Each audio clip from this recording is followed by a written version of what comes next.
Dalam nama Bapa dan Putra dan Roh Kudus. Amin. Shalom aleihim. Alaihim shalom. Berjumpa lagi dengan saya pada perenungan hari ini tanggal 27 April 2022. Menghidupkan firman dalam kehidupan kita. Bacaan liturgi hari ini diambil dari Kisah Para Rasul 5 ayat 17 sampai dengan 26. Dan Injil Yohanes 3 ayat 16 sampai dengan 21.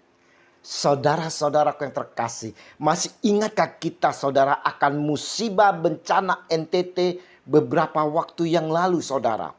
Musibah bencana NTT ini membuat semua hati di bangsa ini sedih dan menangis. Saudara kita yang tertimpa di sana saudara-saudara menantikan tim penyelaman untuk menyelamatkan mereka. Bukan saja menyelamatkan kelompok-kelompok tertentu, saudara sendiri saudara, tetapi semua seluruh warga NTT yang berdampak bencana.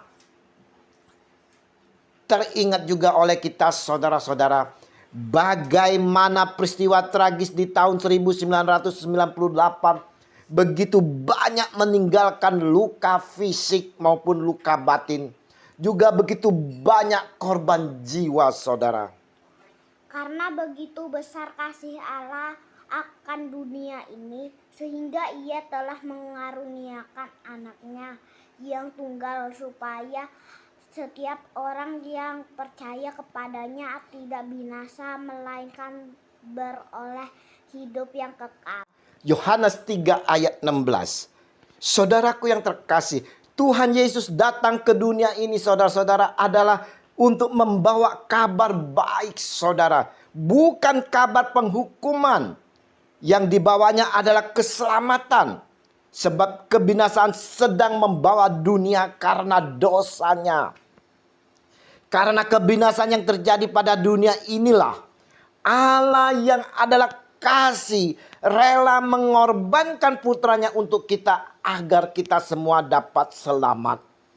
Nah, saudara-saudaraku yang terkasih, apa balasan kita terhadap kasih karunia yang besar yang mana rela menyerahkan putranya menderita di atas kayu salib demi dosa-dosa kita saudara?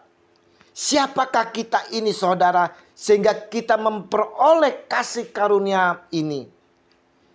Kita selalu menambah penderitaan Yesus dengan mencambuk dan mencabik-cabik tubuh Yesus saudara melalui dosa-dosa kita. Kita semakin memaku tangan dan kaki Yesus semakin dalam dengan perilaku kita. Kita menancap lebih dalam lambung Yesus dengan kesalahan dosa kita. Semuanya ini membuat Yesus semakin menderita saudara.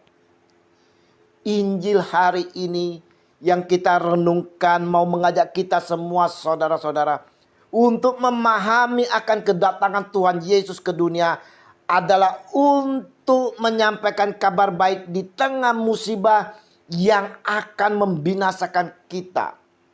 Tidak ada jalan lain saudara-saudara selain percaya kepada Yesus sang junjungan kita. Jika Tuhan Yesus menyatakan firman-Nya, bukan untuk menakut-nakuti kita saudara. Bukan pula untuk menyulitkan kita. Tetapi Yesus justru datang supaya manusia itu selamat, berbahagia dan bersukacita dalam hidupnya dan memperoleh hidup yang kekal. Saudaraku yang terkasih, kunci keselamatan itu adalah firman Tuhan saudara. Saya ulang kembali saudara di sini. Kunci keselamatan itu adalah firman Tuhan. Dan firman Tuhan inilah yang harus selalu ada di dalam hidup kita. Kita pelihara dan menghidupkannya dalam tindakan nyata.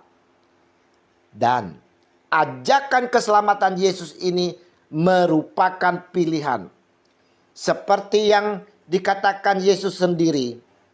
Yang berbahagialah ialah mereka yang mendengarkan firman Allah dan yang memeliharanya. Haleluya, saya ulang saudara-saudara. Yang berbahagia ialah mereka yang mendengarkan firman Allah dan yang memeliharanya. Lukas 11 ayat 28.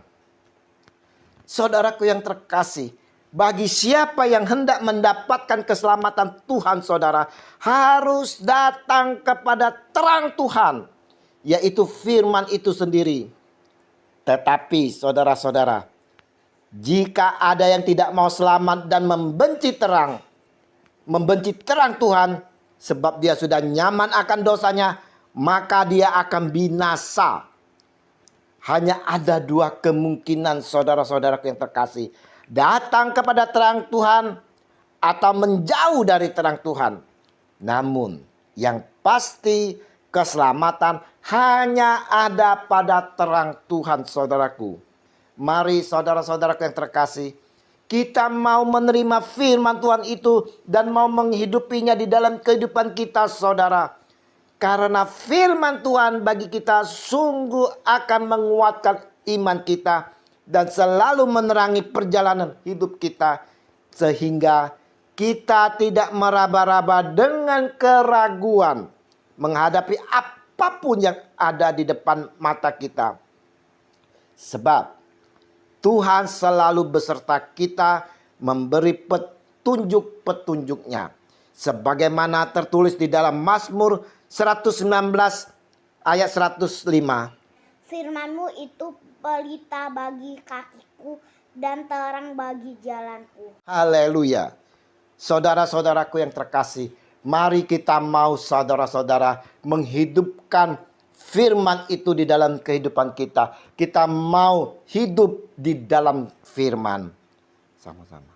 Kasih Yesus yang besar telah menyelamatkan kita kini dan sepanjang segala masa. Amin. Dalam nama Bapa dan Putra dan Roh Kudus. Amin. Shalom aleihim.